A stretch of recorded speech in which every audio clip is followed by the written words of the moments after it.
नमस्कार, हमारे साथ जुड़े हैं आम आदमी पार्टी के प्रत्याशी युवा हैं मास्टर हैप्पी लोहचब और इनसे जानेंगे कि आम आदमी पार्टी के प्रत्याशी हैं, इनकी क्या प्राथमिकता रहेंगी, क्योंकि बड़े बड़े दिग्गज चुनाव मैदान में उतरे हुए हैं। वहीं आम आदमी पार्टी से हैप्पी लोहचब का क्या विजन रहेगा, क्या इनकी रणनीतियां रहेंगी, क्योंकि आम आदमी पार्टी से हैं तो जाहिर सी बात है कि 5 विजन पर काम कर रही है आम आदमी पार्टी। और ये कहां से राजनीति में आए और कहां से ये प्रेरित हुए। सर, मॉडर्न हरियाणा न्यूज में स्वागत है आपका। सर, आपके सभी दर्शकों को मेरा नमस्कार। सर, आम आदमी पार्टी से आप प्रत्याशी हैं, बड़े बड़े जो धुरंधर हैं वो मैदान में हैं। ओम प्रकाश धनखड़ भारतीय जनता पार्टी से कहें, कांग्रेस पार्टी से जो है कुलदीप वत्स कहें, आपको कहां देखते हैं? सर देखिए, मैं तो ना सीधी सी बात है, जनता के विकास के लिए, जनता की बात को उठाने के लिए मैदान में आया हूं। और हमारी पार्टी जो है ना, उसकी विचारधारा जो है ना, वो कहीं ना सिर्फ विकास से जुड़ी है जी। हम एक सिंपल, एक साधारण रूप में, हमारे आप किसी भी मंत्री को आप देखेंगे तो सरल स्वभाव में आएंगे और काम करके चले जाएंगे। सर, शिक्षा, स्वास्थ्य, बेरोजगारी और मूलभूत सुविधाएं देने की बात आम आदमी पार्टी करती है और दिल्ली में दी भी है। केजरीवाल जी बाहर आए हैं अब जेल से, तो क्या विजन रहेगा सर? चुनाव है हरियाणा में उनको। सर अभी जो है ना, उनकी जमानत हुई है और सत्य की जीत हुई है जी, और सबको शुभकामनाएं उसके लिए भी। अभी जो है शेड्यूल तैयार हो रहा है और जल्दी ही हरियाणा में वो कदम रखने वाले हैं। और जैसे ही वो हरियाणा के अंदर आएंगे और उनकी विचारधारा को सुनने के लिए लोग जो है ना बैठे हैं, तैयार बैठे हैं सर, और सब इंतजार कर रहे हैं कि कब वो जो है हमारे क्षेत्र में आए। तो आने वाले समय में जल्दी ही जो है ना, अपने बाजी हल्के में भी जो है ना, उनका एक रोड शो होने जा रहा है और वो खुद आ रहे हैं और अपनी बात को रखने के लिए और आम आदमी पार्टी की जो विचारधारा है ना, उनको जन जन तक पहुंचाने के लिए। हैप्पी लोहचब मात्र 28 वर्ष के हैं, यूपीएससी की तैयारी की है, 2 बार इन्होंने यूपीएससी का टेस्ट भी क्लियर किया है, वहीं पॉलिटिकल साइंस के ये विशेषज्ञ हैं। सर, टीचर हैं आप जी, यूपीएससी का टेस्ट आपने में बैठे हैं 2 बार, तो राजनीति में आए हैं, क्या टीस थी, क्या सोच थी जो बादली हल्के से आप चुनाव लड़ रहे हैं? सर देखो, सामाजिक सेवा करनी है ना, तो कोई एक मध्यम परिवार का एक से आकर आप अपना घर चलाओगे या समाज सेवा करोगे, तो समाज सेवा करनी है, या तो फिर आप एक बड़े अधिकारी के रूप में कर सकते हो जी। ठीक है सर, वहाँ पे जो है बात बनी नहीं, तो यहाँ पे भी समाज सेवा करने के लिए आए हैं, या फिर आप एक राजनीतिक एक मंत्री या विधायक बनकर जो आप सेवा कर सकते हो। क्योंकि ये सामाजिक सेवा करने के लिए आपके पास एक सरकारी पावर होनी चाहिए कि किसी की पेंशन की व्यवस्था, किसी आधार कार्ड की व्यवस्था, किसी के बच्चे की हेल्थ की व्यवस्था, स्कूल की व्यवस्था, तो आप एक तरीके से आप एक सरकारी पद पे बैठ के ही कर सकते हो। एक घर बैठ के एक साधारण परिवार का वो करके आप ढिंडोरा पीटते रहो मैं समाज सेवा करूंगा, सर वो समाज सेवा नहीं हो सकती। मैंने सुनने में आया कि हैप्पी लोहचब जब यूपीएससी की तैयारियां कर रहे थे तो आपने केजरीवाल को देखा था, साधारण एक वैगनार गाड़ी में उतरते हैं, युवाओं से मिलते हैं, तो आप वहां से प्रेरित हुए, वो क्या कुछ था सर? सर जनकपुरी में हम रहते थे, दोनों भाई वहाँ पढ़ते थे, पीजी लड़का था, हमने वो तैयारी करते थे। भाई मेरा जो आईआईटी की तैयारी करता था, मैं यूपीएससी की, तो वहाँ पे रहते थे। तो अरविंद केजरीवाल जी वैगनार में आए थे और एक जनसभा थी वहाँ पे, और पूरा जब वहाँ से हम ना प्रेरित हुए थे इस चीज को लेकर, और शुरू से जुड़ने से इच्छा थी और स्टार्टिंग से जुड़े हुए थे उनसे। और अभी जाके जो है, जैसे ही मेरी अपनी अगर बात करो 4 साल की जर्नी पार्टी में हो गई है, मैं वर्तमान में जिला अध्यक्ष हूँ एजुकेशन विंग, मेरे को एजुकेशन विंग ही दिया गया जी। और पार्टी में अगर कोई एजुकेशन की बात आती, कुछ आता है हरियाणा में अपने जज्जर जिले के अंदर होता है, तो मेरे को बताया जाता है, एजुकेशन डिपार्टमेंट मेरे को दिया गया है, क्योंकि पार्टी जानती है कि कौन व्यक्ति किस लेवल पे काम कर सकता है। सर, बादली के बाद बुपनिया बहुत बड़ा गांव है, सरकारें आई गई, लेकिन बुपनिया गांव की जो हालत है वो बदहाल है, गलियां हैं उनमें कीचड़ भरा हुआ है। विकास के नाम पर मेरे को लगता नहीं कि बुपनिया गांव में कोई काम हुआ हो, तो किस तरह से देखते हैं? सर पहले बात ना, बुपनिया गांव को मौका नहीं मिला था, अब ये मौका मिला है, और बुपनिया वाले जो है ना मौके को चौकेंगे नहीं, क्योंकि ये एक तरीके से ना बेस बनेगा सर यहाँ से।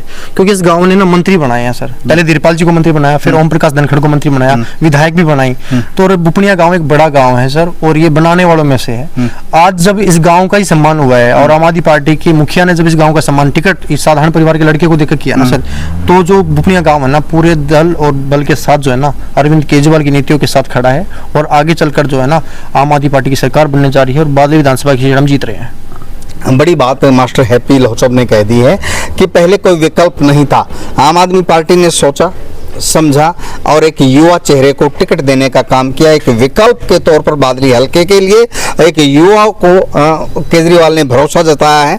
सर, केजरीवाल सरकार ने यहाँ बसें चलाई हैं, एम्स तक बसें चलाई हैं डीटीसी, आपने गुभाना माजरी तक बसें चलाई हैं, किस तरह से देखते हैं फायदा होगा?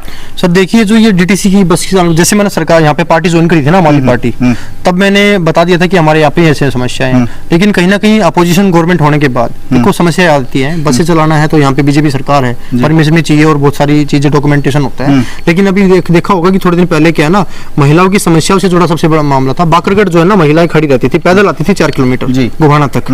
तो मैंने कैलाश गहलोत जी के से निवेदन किया, मिले हम, ठीक है, गांव के सरपंच को लेकर गए हम, और मास्टर रणबीर गुड़िया भी हमारे साथ थे, हम सब मिलकर गए, हमने पूरा काम करा।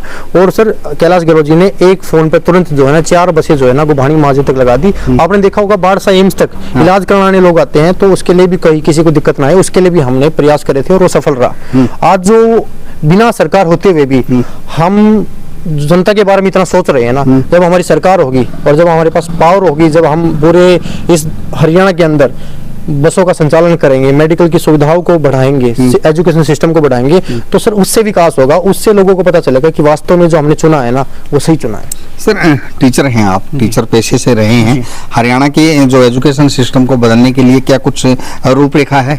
सर बिल्कुल एजुकेशन सिस्टम को बदला जा सकता है। पहले तो सर स्ट्रक्चर ही खराब है स्कूलों का, बैठने की व्यवस्था ही नहीं है। जब बैठने का स्थान ही नहीं है तो अध्यापक जो है वो कैसे आएंगे? सरकारी पद खाली है सर, हरियाणा में सरकारी पद खाली है, 2011 के बाद वैकेंसी नहीं है, पीआरटी के तो टीचर लगे नहीं, खाली पड़े हैं पद सर। तो पहले तो सर पदों को भरा जाएगा। इन अच्छे स्कूल जो आपने देखा, स्कूल ऑफ एक्सीलेंस आपने देखा होगा दिल्ली के अंदर बनाए गए, हमने पंजाब में भी बनाए हैं, उस पर हम पहले ही काम करेंगे और ऐसे अच्छे स्कूल ऑफ एक्सीलेंस बनाएंगे हरियाणा के अंदर कि बच्चा जो है ना प्राइवेट स्कूल में जाता है, माँ बाप कितना कमाता है, प्राइवेट स्कूल में फीस भर लो, बिजली का बिल दे लो, बच गया कुछ भी नहीं, तो परेशान है लोग बाग। तो पहला जो हमारा जो सबसे पहला जो पॉइंट है ना, वो शिक्षा व्यवस्था को सुधारना है। तो हम अच्छे स्कूल बनाने जा रहे हैं और जैसे ही हमारी सरकार बनती है तो पहला कदम हमारा। स्वास्थ्य के लिए क्या कुछ करोगे? सर हेल्थ के लिए आपने देखा होगा मोहल्ला क्लिनिक का जो मॉडल था, सत्येंद्र जी ने जो मॉडल चलाया था, देखो जिसने मॉडल चलाया ना सब जेल काट के आए हैं सर, तो क्रांतिकारी हैं जिन्होंने कुछ त्याग करा है सर। बीजेपी को मानते हैं उत्तरदायी? सर हम किसी को उत्तरदायी नहीं मानते जी। तो सीधी सी बात जो है ना सर, हमारे जो हेल्थ की बात होगी ना, वैसे ही आप देखोगे हमारे सरकारी अस्पतालों में हरियाणा के अंदर सिविल जो हॉस्पिटल है ना, उनके अंदर दवाइयाँ उपलब्ध नहीं है जी। वो लिख के पर्ची दे देते हैं, महंगी मिलती है बाहर से। और आप दिल्ली में जाके देखो सर, मोहल्ला क्लिनिक में जाओ, दवाई कौन सी ले लो मिल जाती है, इलाज करा लो 1 करोड़ रुपए तक का फ्री हो जाता है।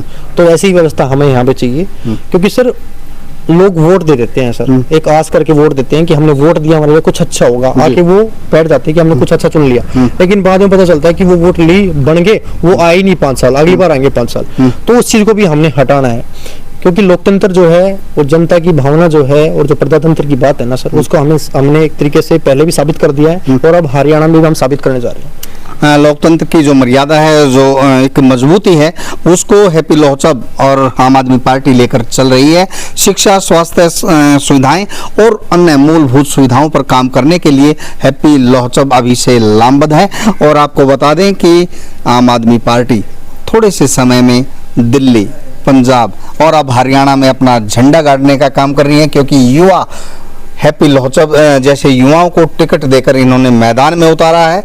और हैप्पी जी, बादली की जनता, बादली की जो सम्मानित जनता है, उनके लिए आपका क्या संदेश है? बादली हल्के की जनता से मेरे सिर्फ एक ही संदेश, एक निवेदन है कि आप लोगों जो तीसरी विकल्प की जो तलाश थी ना, वो अब आपके सामने आ चुका है। और अरविंद केजरीवाल जी के रूप में जो है ना, उनकी नीतियों को लेकर ना, मेरे जैसे गरीब और मध्यम परिवार के लड़के को टिकट दे के आपके सामने जो है ना, आप चाह रहे थे कि दोनों को बदला जाए, इनको हटा कर कोई तीसरा आ जाए, हमें वोट दें, तो आपको वोट डालने का जो रास्ता है, जो जगह है ना, वो मिल चुकी है। तो सबसे निवेदन है, हाथ जोड़ के निवेदन है कि आने वाली 5 अक्टूबर को ना झाड़ू का बटन दबाकर और विकास के लिए आप आगे बढ़े।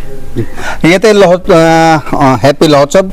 इनको साफ तौर पर कहना है कि भारतीय जनता पार्टी हो, कांग्रेस हो, अन्य दलों को वोट देकर लोग छिक चुके थे, परेशान हो चुके थे। अब विकल्प के तौर पर हैप्पी लोहचब आए हैं, युवा चेहरा है।